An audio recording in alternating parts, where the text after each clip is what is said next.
वो बुला रहे।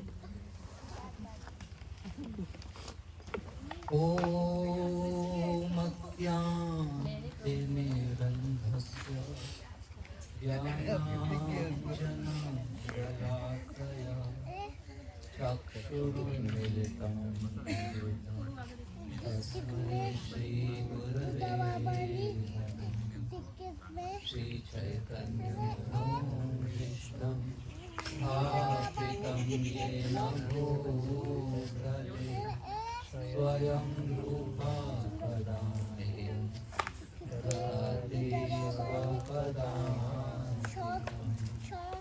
वन्देऽहं श्रीगुरो श्रीयुतापदकमलं श्रीगुरो वैष्णवांश्च श्रीरूपां साग्रजातं सहगणा रघुनाथान्वितं तं सजीवम् साद्वैतं सावधूतं परिजनसहितं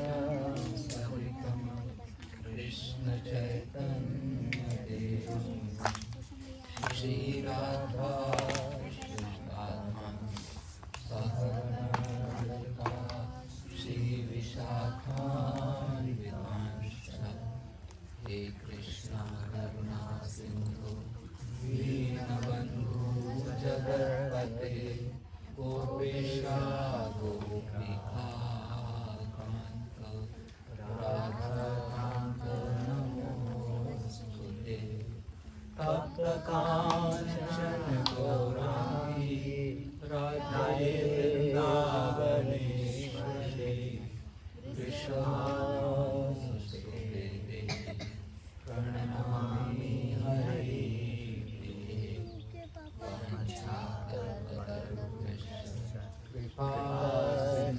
कृपासिन्धुभ्येव च पतितानां पावनेभ्यो वैष्णवेभ्यो नमो नमः। नमः ॐ विष्णुपादाय कृष्णपृष्ठाय भूतले श्रीमते भक्तिवेदान्त स्वामिनिधि नामिने। नमस्ते सरस्वते देवी गौरवाणी प्रचारिणे निर्विशेषा शून्यवादी पाश्चात्यदेशकारिणे। मूकं करोति वाचालं पङ्गुं लङ्घयते गिरिं यत्कृपातमहं वन्दे श्रीगुरो दीनतारिणं। जय श्री कृष्ण चैतन्य प्रभु नित्यानंद श्री अद्वैता गदाधर श्रीवासादि गौर भक्तवृंद। हरे कृष्णा कृष्णा कृष्णा हरे हरे हरे राम राम राम हरे हरे। हरे कृष्णा। हम सभी भगवान के मंदिर को छोड़कर भक्त के मंदिर में पहले आए हैं। जिस द्वार पर आपकी बस खड़ी थी वो जगन्नाथ जी का मंदिर है, लेकिन यहाँ पर कोलाविचर श्रीधर उनका निवास स्थान है और ये श्री चैतन्य महाप्रभु को अति प्रिय भक्त थे, इसलिए पहले हम यहाँ पर आए हैं। जैसा कि मैंने पिछली कक्षाओं में भी कहा कि ये जो सारा नवदीप धाम है, इस नवदीप धाम के सारे स्थल ब्रज धाम से जुड़े हुए हैं और उसी प्रकार से नवदीप धाम के जो भक्तगण हैं वो भी ब्रज लीला के भक्तों से जुड़े हुए हैं। जैसे श्री चैतन्य महाप्रभु स्वयं कृष्ण है, नित्यानंद प्रभु बलराम है, गदाधर पंडित, श्रीमती राधिका है, श्रीवास ठाकुर नारद मुनि है, और उसी प्रकार से ये जो श्रीधर है जिसका निवास स्थान यहाँ पर है, वे एक ग्वाल मित्र हैं श्री कृष्ण के ब्रज विद्या में। उनका नाम है कुसुमासव। तो कुसुमासव गोपाल, जो भी, वैसे गोपाल तो कृष्ण को बोला जाता है, लेकिन जो भी गायों का पालन पोषण करते हैं वो सब गोपाल कहलाते हैं। तो कुसुमासव गोपाल वे ही श्रीधर के रूप में महाप्रभु की लीला में आते हैं। और क्योंकि वे बहुत गरीब थे, उनका जो आमदनी का व्यवसाय था वो यही था कि केले के पत्ते बेचना, केले के फल बेचना, या फिर केले का जो पेड़ है उसका तना बेचना। आज हम सुबह मंदिर की तरफ थे तो एक भक्त केले का तना लेकर जा रहे थे सब्जी बनाने के लिए। तो यही उनका व्यापार था। और आज भी यहाँ पर बहुत सारे केले के वृक्ष दिखाई दे रहे हैं हमको। तो श्रीधर का यहाँ पर घर था, बहुत ही छोटी सी कुटिया थी उनकी, वो भी टूटी फूटी थी, और बारिश जब आती थी तो पूरी उनकी कुटिया की छत से पानी सीधे नीचे अंदर गिरता था। इतनी गरीबी थी उनकी। उनके पास पहनने के लिए जो कपड़े थे उसमें छिद्र ज्यादा थे, गांठें ज्यादा थी। इस प्रकार से उनके पास बिल्कुल तुच्छ कपड़े थे। और वे बस यही, ऐसे नहीं कि बहुत सारी विशेष सब्जियां वगैरह खाते थे वो, बस जो भी चावल प्राप्त होता था यहाँ पर, और कुछ यहीं पर जो पास की शाक वगैरह है उसी को खाकर अपना जीवन निर्वाह करते थे। दिन में एक ही बार खाते थे। और कोई ऐसी नहीं कि बहुत बड़ी दुकान थी उनकी केले की, जैसे मार्केट यार्ड में होती है। बस गंगा के किनारे जमीन पर ही बिछाकर। तो यहाँ उनका व्यापार था। बहुत ही गरीबी की अवस्था थी उनकी। इतना होने के पश्चात भी जो भी आमदनी होती थी उसका हर दिन 50% सबसे पहले गंगा की सेवा में। हर दिन जो भी आमदनी होगी उसका 50% गंगा की सेवा में अर्पित कर देते थे। ऐसा नहीं कि बहुत धन मिल गया तो चलो अभी कुछ दान दे देता हूँ। उनका सिद्धांत ही था कि जो भी भगवान मुझे प्रदान करेंगे उसका आधा हिस्सा गंगा की सेवा में, गंगा माता की सेवा में। क्यों गंगा माता की सेवा में? क्योंकि गंगा देवी भगवान की महान सेविका है। तो भगवान की सेवा करने से बढ़कर भक्त की सेवा होती है। उस भाव से श्रीधर गंगा माता की सेवा में हर दिन अपने 50% आमदनी अर्पित किया कर देते थे। थोड़ा सामने ले लो अपने पास।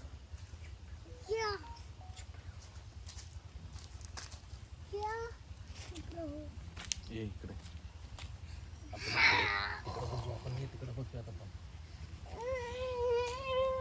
आम के पेड़ पे चढ़ा दो।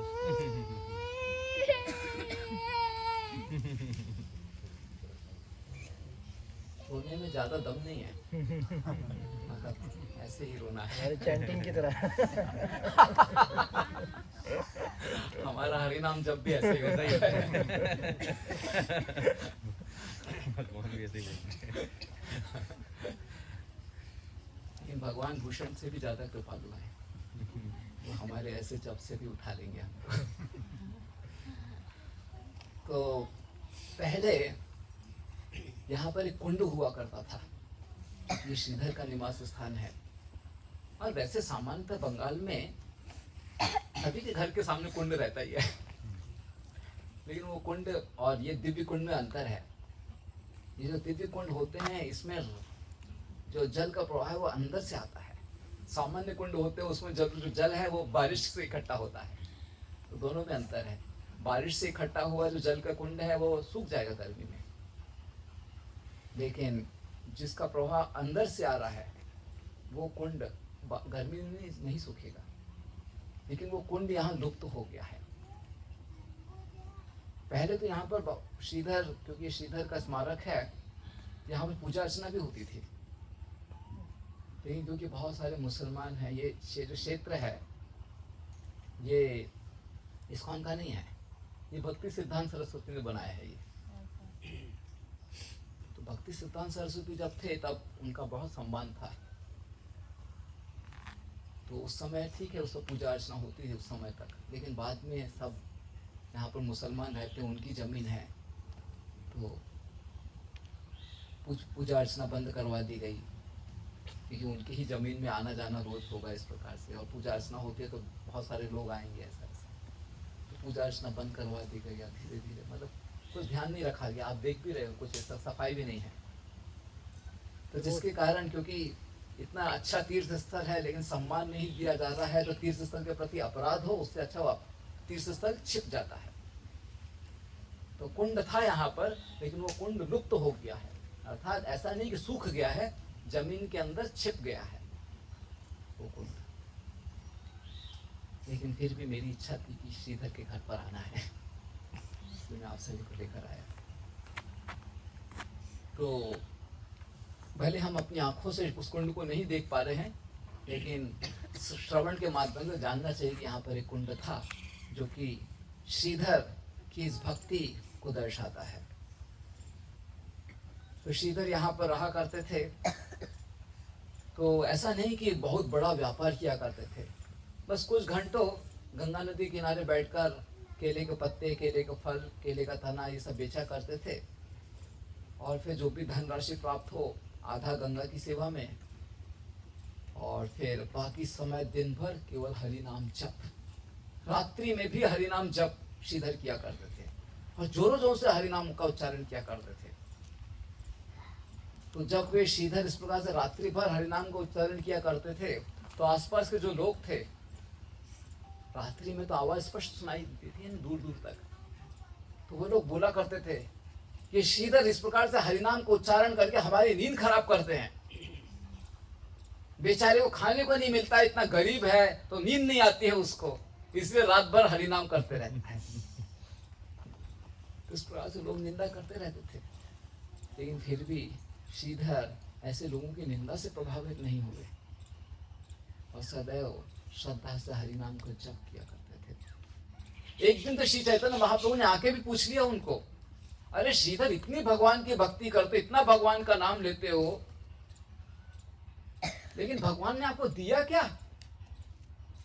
इतनी आप भगवान की सेवा कर रहे हो, भगवान की अर्धांगिनी लक्ष्मी देवी ने आपको कुछ भी नहीं दिया। आपके पास इतनी गरीबी है, पहनने के लिए कपड़े नहीं है आपके पास, रहने के लिए छत ठीक से नहीं है आपके पास। उनके पास भोजन पकाने के लिए बर्तन भी नहीं था, केवल एक ही बर्तन था। वही बर्तन से उनको नहाना था, उसी बर्तन से उनको भोजन पकाना था, सब कुछ वही था, कुछ भी नहीं था उनके पास। और वो बर्तन भी ऐसा घिसा पिटा पुराने जमाने का था कि ऐसा रख दिया कहीं तो कोई उसको छुएगा भी नहीं, इतनी गरीबी थी। तो चैतन्य महाप्रभु भी श्रीधर को कहा करते थे कि क्या दिया आपको भगवान ने, इतनी उनकी पूजा कर रहे हो, आराधना कर रहे हो, हर दिन गंगा देवी की इतनी सेवा कर रहे हो, इतनी गरीबी है आपके जीवन में। और दूसरी ओर देखो जो काली की पूजा कर रहे हैं, उनके पास तो कितना वैभव है, कितना ऐश्वर्य है, क्यों इस प्रकार से आप कृष्ण की भक्ति करते हो? तो श्रीधर अपने कान बंद कर देते थे तो चैतन्य महाप्रभु इस प्रकार से कहते थे। और श्रीधर कहते थे कि देखो, निमाई श्री चैतन्य महाप्रभु उस समय छोटे बालक ही थे, श्रीधर उनको समझाते थे, देखो भगवान सबके भरण पोषण की व्यवस्था करते हैं। एक पक्षी होता है, वो दिन भर उड़ता रहता है अलग अलग स्थानों पर अन्न प्राप्त करने के लिए, दाना प्राप्त करने के लिए, वो भी अपना भोजन प्राप्त करता है। और एक राजा होता है, वो राजसी वैभव से अपना भोजन प्राप्त करता है। दोनों ही भोजन प्राप्त करते हैं, और दोनों ही ये जो भूख की पीड़ा है उससे तृप्त हो जाते हैं। ऐसा नहीं है कि दोनों के आनंद में कोई भेद है। एक पंछी अपना दाना प्राप्त करती है और संतुष्ट हो जाती है, एक राजा अपना भोजन प्राप्त करता है, वो भी खुश हो जाता है। तो दोनों के आनंद में कोई भेद नहीं है। उसी प्रकार से भगवान मुझे जो आवश्यक है प्रदान करते हैं और मैं खुश हूं। तो चैतन्य महाप्रभु कहते थे, नहीं नहीं श्रीधर, तुम झूठ बोल रहे हो। निश्चित रूप से तुम्हारे पास वो बहुत बड़ा खजाना है जिसको छुपा कर रखते हो और गरीबी को दिखाते हो सामने। तो श्रीधर कहते थे, कुछ नहीं है मेरे पास, आकर देख लो। नहीं नहीं, तुम्हारे पास बहुत बड़ा खजाना है, एक दिन सारे संसार को मैं दिखा दूंगा कितना बड़ा खजाना है तुम्हारे पास। तो इस प्रकार से चैतन्य महाप्रभु निमाई पंडित के रूप में श्रीधर से हर दिन बहस किया करते थे। निमाई पंडित हर दिन श्रीधर के पास आया करते थे, घंटों घंटों उनके साथ समय बिताया करते थे। श्रीधर गंगा के किनारे अपना केले के पत्ते, केले के फल लेकर व्यापार कर रहे हैं, तो निमाई पंडित वहां आते थे और पूछते थे कि कितने के हैं ये केले। तो श्रीधर कोई बहुत बड़ा व्यापार नहीं कर रहे थे, वो तो बिल्कुल सबसे कम कीमत बताते थे। और निमाई पंडित कहते थे, अरे इतना ज्यादा बोल रहे हो, कुछ थोड़े ही केले लेने हैं, उसके लिए घंटों घंटों सौदा करते थे निमाई पंडित। और श्रीधर कहते थे कि आपको इतने केले थोड़ा ही लेना, इसके लिए इतना क्या सौदा करते हो, वैसे मैं कम कीमत बता रहा हूं। नहीं नहीं नहीं, बहुत ज्यादा बता रहे हो। ऐसे बहुत तर्क होता था। और फिर इतना सब 1-1.5 घंटे बात करने के बाद, सौदा करने के पश्चात निमाई पंडित मुफ्त में लेकर जाते थे। कुछ भी पैसा नहीं देते थे और श्रीधर खुशी से दे भी देते थे। और फिर अगले दिन फिर से निमाई पंडित उनके पास आते थे। तो महाप्रभु की लीला में हम पढ़ते हैं कि श्रीवास ठाकुर के घर पर नित्य कीर्तन हुआ करता था, दिन रात कीर्तन हुआ करता था और कुछ विशेष पार्षदों को ही अनुमति थी। लेकिन वो निमाई पंडित भक्त बनने से पहले ये जो लीला है श्रीधर के पास जाने की, निमाई पंडित वैष्णव नहीं थे, तब से श्रीधर के साथ 2-2 घंटा 3-3 घंटा बिता रहे थे। बाकी वैष्णवगण तो भाग रहे थे उनसे, क्योंकि तर्क करते थे ना। लेकिन निमाई पंडित हर दिन श्रीधर के पास आते थे और ऐसे घंटों समय बिताते थे। और श्रीधर को भी लगता था ये क्या बालक इस प्रकार से व्यवहार करता है, लेकिन फिर भी हृदय में बहुत आकर्षण था इस बालक के प्रति। तो इस प्रकार से बहुत वर्षों तक ये आदान प्रदान चला और हर दिन रस का अनुभव होता था श्रीधर को, एक प्रेम के अनुभव होता था। अवश्य इतना सौदा करते थे और लेकर जाते थे और श्रीधर को भी मालूम था कि अंततः ये मुफ्त में ही लेके जाने वाले। और श्रीधर कहते भी थे कि लेके जाओ, कल भी लेके गए थे, आज भी लेकर जाओ। लेकिन नहीं, वो 2-3 घंटा बहस होगी, उसके बाद लेकर जाएंगे। तो इस प्रकार से निमाई पंडित श्रीधर के साथ प्रेम का आदान प्रदान कर रहे थे। तो बाद में जब निमाई पंडित गया धाम से आए तो एक वैष्णव के रूप में व्यवहार करने लगे और हर दिन श्रीवास ठाकुर के घर पर दिन रात कीर्तन होता था। और जैसे मैंने कल संध्या को बताया कि काजी को शिकायत हुई और काजी ने मृदंग तोड़ दिए। और जब इसकी सूचना श्री चैतन्य महाप्रभु को प्राप्त हुई तो श्री चैतन्य महाप्रभु क्रोधित हो गए और सारे नवद्वीप वासियों को लेकर, सारे नवद्वीप वैष्णव को लेकर रात्रि में मशाल जलाते हुए ये सारे लोग काजी के निवास स्थान पर पहुंचे थे और काजी को चुनौती दी गई थी। तो काजी बहुत डर गया था और तब काजी ने वचन दिया था कि आज के बाद मेरे वंश में कोई भी हरिनाम कीर्तन में बाधा नहीं बनेगा। तो उस वंश परंपरा के आधार पर हरिनाम कीर्तन आज भी यहाँ पर होता है। और उसके पश्चात श्री चैतन्य महाप्रभु ये सारे नवद्वीप वासियों को लेकर, हम लोग जब बस से आ रहे थे तो एक स्थान है जहां पर काजी की समाधि है। तो वहां पर श्री चैतन्य महाप्रभु ने काजी के साथ संवाद किया था और काजी का हृदय बदला था।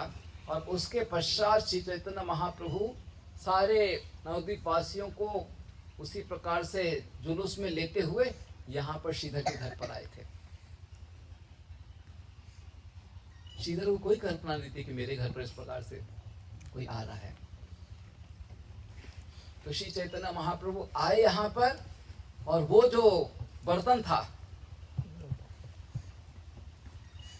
उस बर्तन में श्री चैतन्य महाप्रभु ने जल रखा हुआ था। वो जल श्री चैतन्य श्रीधर अपने पैर धोने के लिए प्रयोग करते थे। उसी जल से श्रीधर नहाते भी थे। वैसा वो पात्र था। चैतन्य महाप्रभु ने उस पात्र में जो जल रखा हुआ था उसको पी लिया। इतने सारे लोगों के सामने चैतन्य महाप्रभु ने उस पात्र के जल को पी लिया।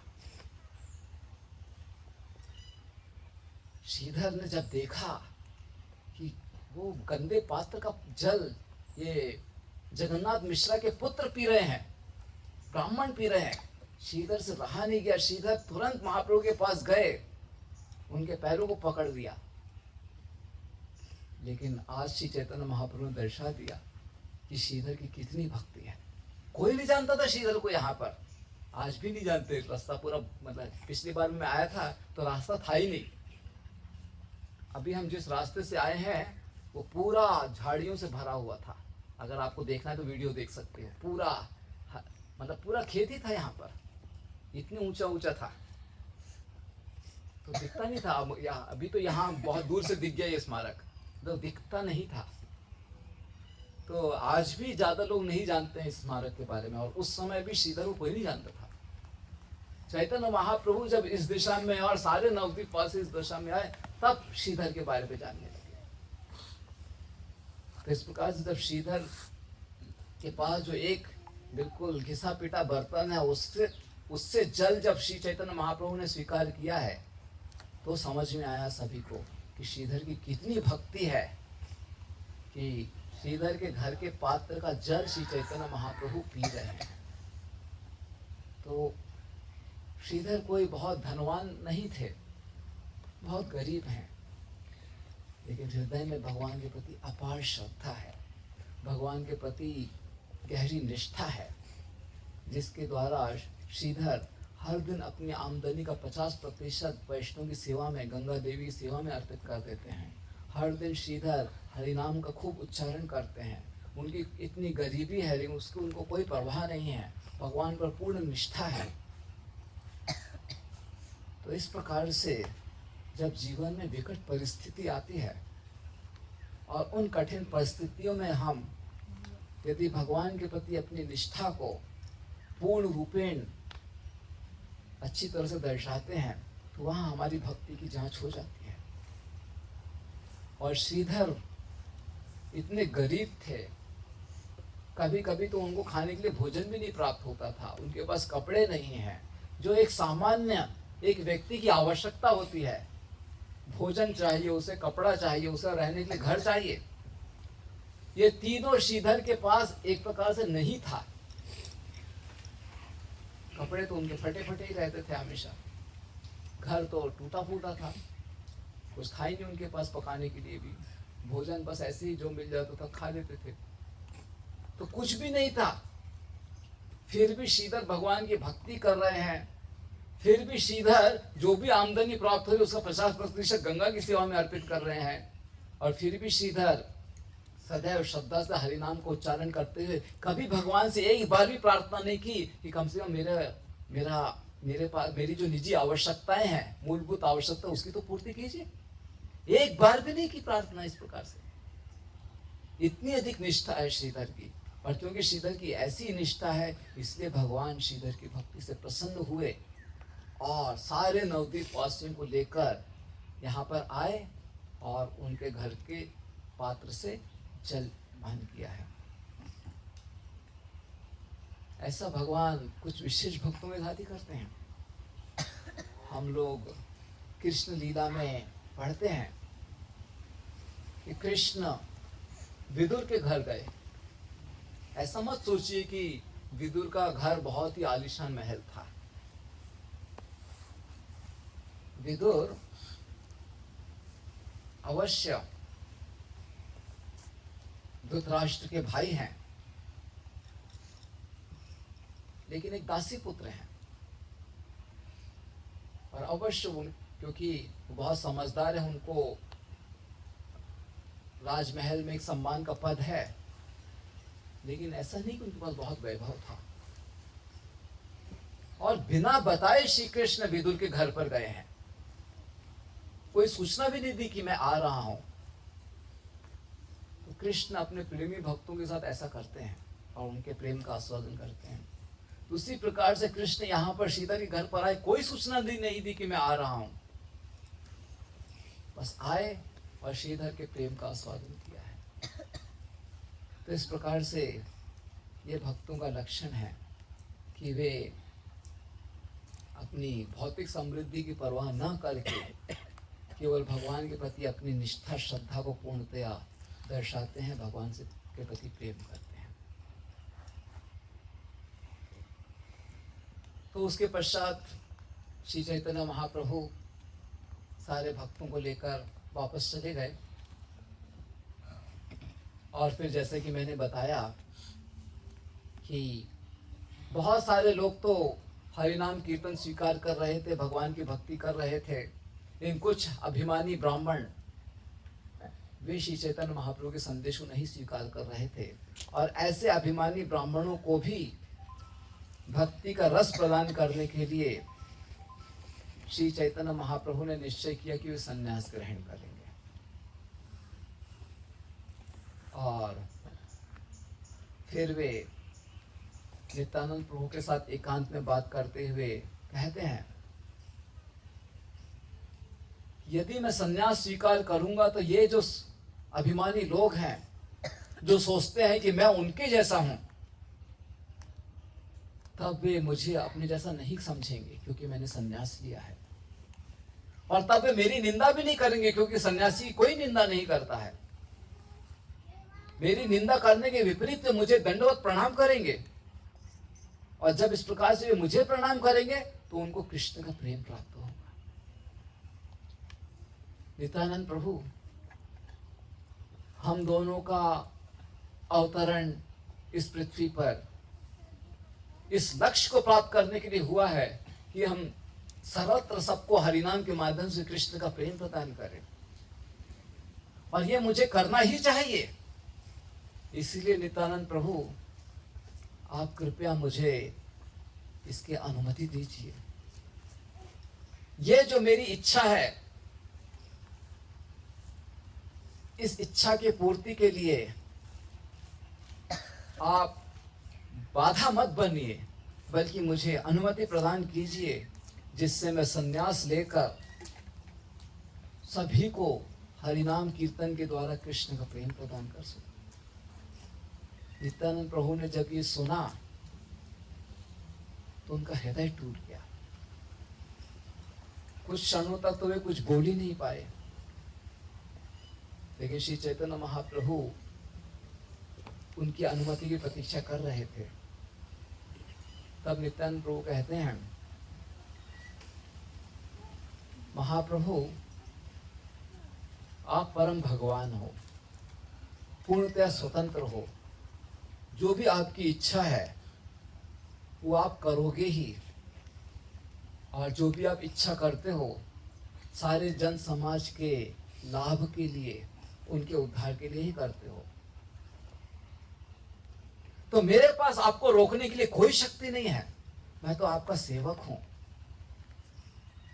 लेकिन मेरी एक प्रार्थना है कि कृपया करके अन्य वैष्णवों के साथ आप अपनी इस इच्छा के बारे में विचार विमर्श कीजिए, और उनके क्या विचार हैं उस आधार पर आप आगे बढ़ सकते हैं। तो जब नित्यानंद प्रभु ने इस प्रकार से कहा कि आप अन्य वैष्णवों से सम्मति ले लीजिए और उनके विचारों के आधार पर आप आगे बढ़ सकते हैं, तो श्री चैतन्य महाप्रभु ने स्वीकार किया कि नित्यानंद प्रभु ने तो अपनी ओर से अनुमति दे दी है। और फिर श्री चैतन्य महाप्रभु नित्यानंद प्रभु का आलिंगन कर वे अन्य वैष्णवों के पास जाने की चेष्टा करते हैं। नित्यानंद प्रभु श्री चैतन्य महाप्रभु के संन्यास के विचार से बहुत पीड़ित थे। उनके शरीर के अंग कांप रहे थे, उनकी आंखों से सतत आंसू बह रहे थे और वो सोच रहे थे कि चैतन्य महाप्रभु के संन्यास लेने के पश्चात उनकी माता का क्या होगा और उनकी पत्नी विष्णुप्रिया वो भी बहुत ही कम आयु की है, उनका क्या होगा। सची माता वो पहले ही विधवा है, पहले ही अपने एक पुत्र को खोकर पीड़ित है और अब निमाई पंडित भी संन्यास ग्रहण करेंगे, कितनी अधिक पीड़ा होगी सची माता को। और निमाई पंडित को संन्यास ग्रहण करने के पश्चात सची माता को विष्णु प्रिया जो कि बहुत ही कम आयु की है उसका भी रक्षण करना होगा, वो कितना अधिक पीड़ाजनक होगा। तो इस प्रकार से नित्यानंद प्रभु सची माता के दुख का विचार कर करके फूट फूट कर रो रहे थे, वे कुछ बोल नहीं पा रहे थे। और जब भी महाप्रभु के संन्यास का स्मरण उनको आता तो वे अपनी भावनाओं को नियंत्रित नहीं कर पाते और कहीं पर छिप कर घंटों घंटों रोया करते थे। इधर श्री चैतन्य महाप्रभु अन्य वैष्णवों के पास जाकर अपना संन्यास का विचार प्रकट कर उनसे अनुमति ले रहे थे। तो महाप्रभु मुकुंद दत्त के पास जाते हैं। ये सारा जो वर्णन मैं कर रहा हूँ उसका अंतिम चरण श्रीधर से संबंधित है, इसलिए मैं आपको इस स्थान पर लेकर आया हूँ और ये पूरा वर्णन कर रहा हूँ। तो मुकुंद दत्त के जब घर पर गए, मुकुंद दत्त बहुत खुश हो गए कि गौरांग महाप्रभु मेरे घर पर आए हैं। अधिकांश समय तो कीर्तन शिवास के घर पर होता था, आज गौरांग महाप्रभु मेरे घर पर आए हैं। मुकुंद दत्त बहुत खुश हो गए और फिर मुकुंद दत्त और महाप्रभु दोनों ही घंटों घंटों हरिनाम कीर्तन करने लगे। मुकुंद दत्त कीर्तन कर रहे थे, चैतन्य महाप्रभु नृत्य कर रहे थे और नृत्य में ही चैतन्य महाप्रभु मुकुंद का हाथ पकड़कर हंसते हुए कहते हैं, मुकुंद बहुत जल्दी ही मैं अपना परिवार छोड़ने वाला हूं, अपनी पत्नी को अपनी मां को छोड़कर मैं नवद्वीप से बाहर जाकर संन्यास ग्रहण करने वाला हूं और एक भिक्षुक के रूप में अपना जीवन बिताऊंगा। जैसे ही मुकुंद ने सुना ये तो एकाएक मुकुंद सुनकर मूर्छित हो गए वहां पर।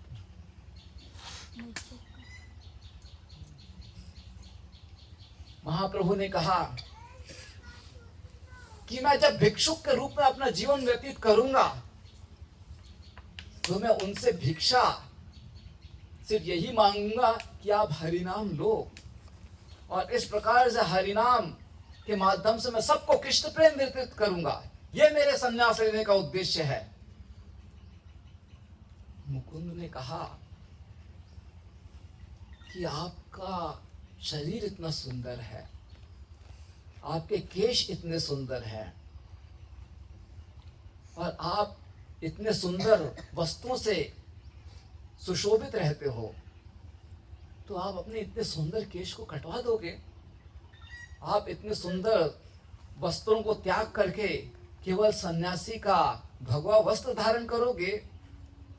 इतने सारे जो वैष्णव आसपास है यहाँ पर जो आपसे इतना अधिक प्रेम करते हैं, उन सबको आप छोड़ दोगे?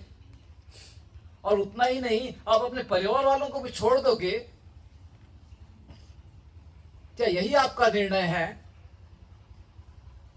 फिर कहा मुकुंद ने, लेकिन महाप्रभु आप तो स्वतंत्र भगवान हो, जो भी आप करना चाहते हो आप करोगे ही, कौन आपको रोक सकता है?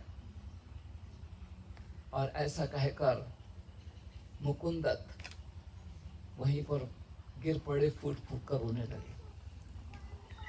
तब श्री चैतन्य महाप्रभु मुकुंद दत्त को आलिंगन प्रदान करते हैं और मुकुंद के शब्दों को, मुकुंद की अनुमति स्वीकार कर वे अब गदाधर पंडित के घर पर जाते हैं।